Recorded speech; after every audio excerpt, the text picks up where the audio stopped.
അച്ഛൻ പറയൂ, അതായത് ഇപ്പോ ആരോഗ്യത്തോടു കൂടി ഇരിക്കുന്ന സമയത്തല്ല അലീഷ ഇറങ്ങിയത്, പക്ഷെ ഇപ്പൊ ആരോഗ്യത്തോടു കൂടി തന്നെയാണ് ഇരിക്കുന്നത്, വലിയ കുഴപ്പങ്ങളില്ലാന്ന് തോന്നുന്നു അല്ലെ? അപ്പൊ ഇപ്പൊ ആരെങ്കിലും പറയാറുണ്ടോ മോളെ വിടണ്ട എന്നൊക്കെ ആരെങ്കിലും പറയാറുണ്ടോ? ഇല്ല, അതായത് ഞങ്ങളിപ്പോഴും എല്ലാം വർക്കിലാണ് ശരിക്കും.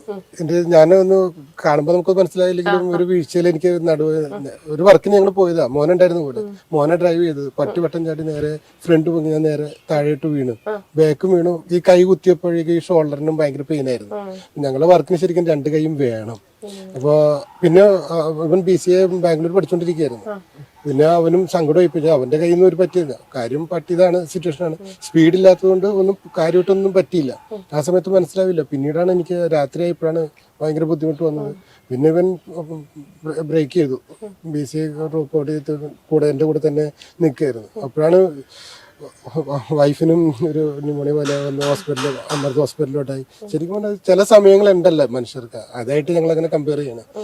ഒരു പരീക്ഷണം വരുമ്പോൾ എല്ലാം കൂടി വരും എന്ന് പറഞ്ഞ പോലെ ബിസിനസ് അങ്ങനെ ശരിക്കും ലോ ആയി. ഒരു വർക്കിന് പോകാനും പറ്റില്ല ഇല്ല. അപ്പൊ പിന്നെ മക്കള് രണ്ടുപേരും കൂടെ തന്നെ നിന്ന്. അപ്പോഴാണ് ഇവിടെ മമ്മിയോട് ചോദിച്ചത്.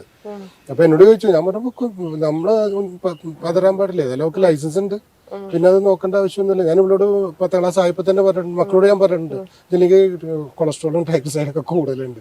ആ ഒരു ഭയം എപ്പോഴും എനിക്കുണ്ട്, എന്ന് വെച്ചാൽ നാളെ എന്താ സംഭവിക്കുക എന്നുള്ളത്. അപ്പോൾ എന്ത് സംഭവിച്ചാലും അവർക്കൊരു ധൈര്യം, അതിന് ശേഷമല്ല അതിന് മുമ്പ് തന്നെ ഞാൻ കാണണം എന്നുള്ള ആഗ്രഹമുണ്ട് എനിക്ക്. എൻ്റെ മുമ്പിൽ തന്നെ അവർ ജീവിച്ച് കാണണം. അതിന് നമുക്ക് ഒരു ജോലിയോ ഒന്നും തടസ്സമാകരുത്. അതിനുള്ള ഓപ്ഷൻസ് ഒക്കെ ഞാൻ കൊടുത്തിട്ടുണ്ട്. കുറച്ച് കാടവളത്തിലുണ്ട്. ഇതിങ്ങനെയൊക്കെ ജീവിക്കാമെന്ന് അവർക്ക് കാണിച്ചു കൊടുക്കേണ്ടതാണ് നമുക്ക് ചെയ്യേണ്ട കാര്യം. ഞാൻ എപ്പോഴെപ്പോഴും ഒരു ഭയത്തിൽ ജീവിക്കണേ.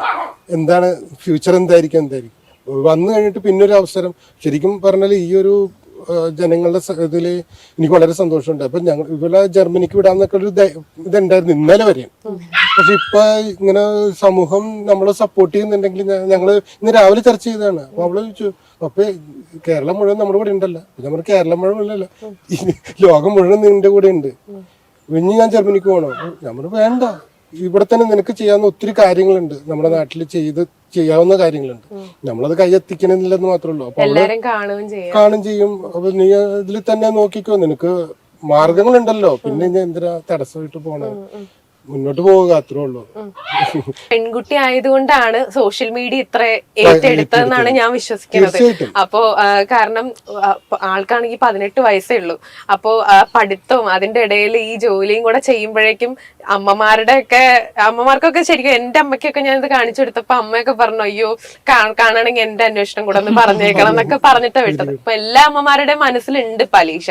അപ്പൊ അത് ഓർക്കുമ്പോ അങ്കിളിന് എന്താ തോന്നണേ? അതായത് ഒരു സത്യമുള്ളത്, ഇവള് മാത്രമല്ല ഇങ്ങനെ ജീവിക്കുന്നത്. ഒത്തിരി പേര് ആ മീഡിയ ഇങ്ങനെ അറിയാണ്ട് നമ്മളെ ആ കമന്റ്സ് ഒക്കെ വായിച്ചറിയാം. 14 വയസ്സിൽ വരെ ജീപ്പ് ഓടിച്ചതായിട്ട് അതിലൊക്കെ കണ്ടപ്പോൾ എനിക്ക് സത്യം പറഞ്ഞാല് അതിന് ഇവളിപ്പോഴാണല്ലോ എന്ന് ഞാൻ ഓർത്തു പോയി. ശരിക്കും പറഞ്ഞാൽ അങ്ങനെ ഒത്തിരി പേര് പുറം അറിയപ്പെടാണ്ട് ചെയ്യുന്നവരുണ്ട്. അതിലൊരാള് മാത്രമേ ഉള്ളൂ ഞങ്ങള്. അപ്പൊ എല്ലാവരും ഇതുപോലെ പുറത്തോട്ട് വന്നു കഴിഞ്ഞാൽ നമ്മുടെ കേരളത്തിന്റെ പ്രത്യേകത തന്നെയാണ്. എല്ലാരും സപ്പോർട്ട് ചെയ്യാൻ കേരളം അതാണ്, ആരും ഒറ്റപ്പെടുത്തില്ല.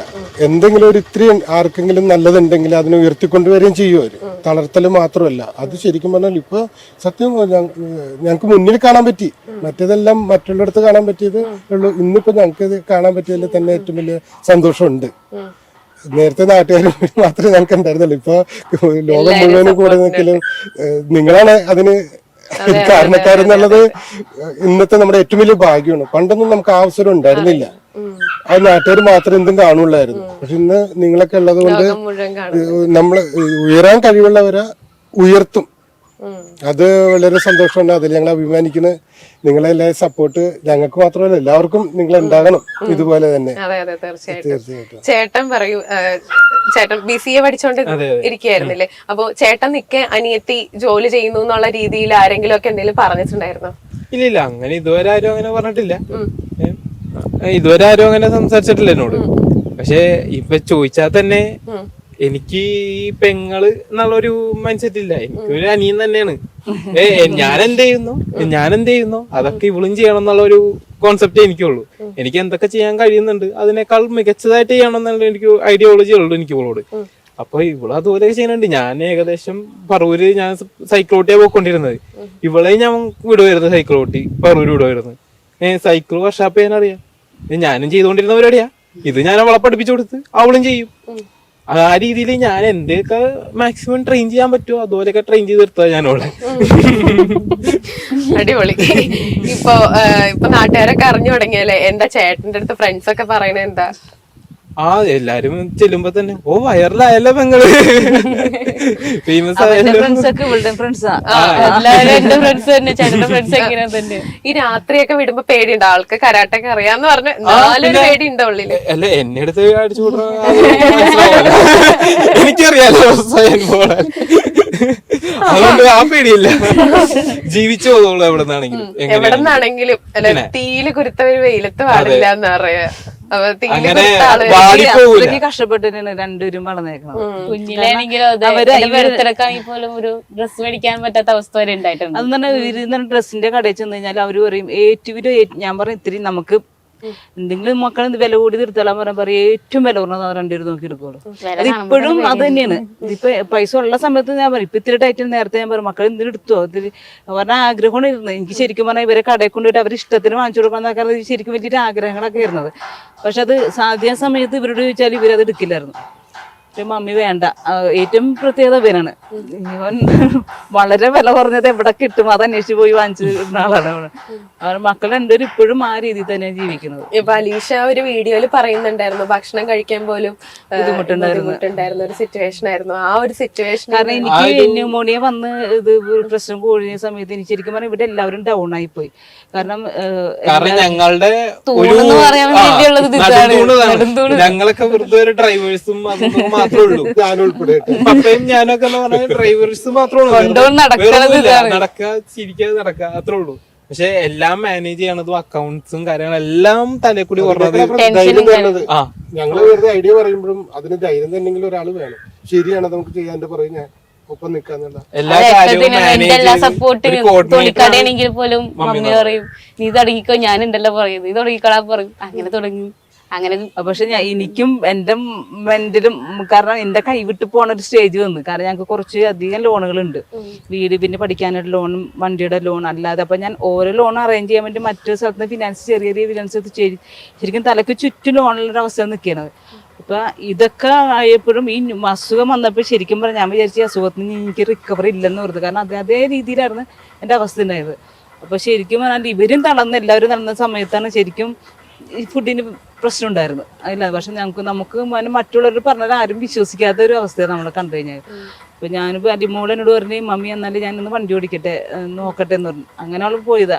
അവള് ഓടിച്ചുണ്ടെന്ന പൈസക്കാണ് അന്ന് ശരിക്കും പറഞ്ഞാൽ അന്ന് ഫുഡ് കഴിച്ചത്. അതുപോലെ തന്നെ കാടക്കോഴി കോഴികളുണ്ടായിരുന്നു, നാടൻ കോഴികളുണ്ടായിരുന്നു. നമുക്ക് ഇൻക്യുബേറ്റർ ഒക്കെ ഞാനും പപ്പയും കൂടി ഇൻക്യുബേറ്റർ സെറ്റ് ആക്കി മുട്ട വീഴ്ച കൊടുക്കും. ആ സമയത്ത് കാടക്കോഴികൾ കുറവായിരുന്നു, സാധാരണ കോഴികളായിരുന്നു, നാടൻ കോഴികളായിരുന്നു. ഇൻക്യുബേറ്റർ ഒക്കെ ശരിയാക്കി ഞാനും പപ്പയും കൂടെ ഇൻക്യുബേറ്ററിൽ മുട്ട വിരിച്ച് കൊടുക്കലായിരുന്നു നമ്മുടെ പരിപാടി കൊറോണ ഉള്ള സമയത്ത്.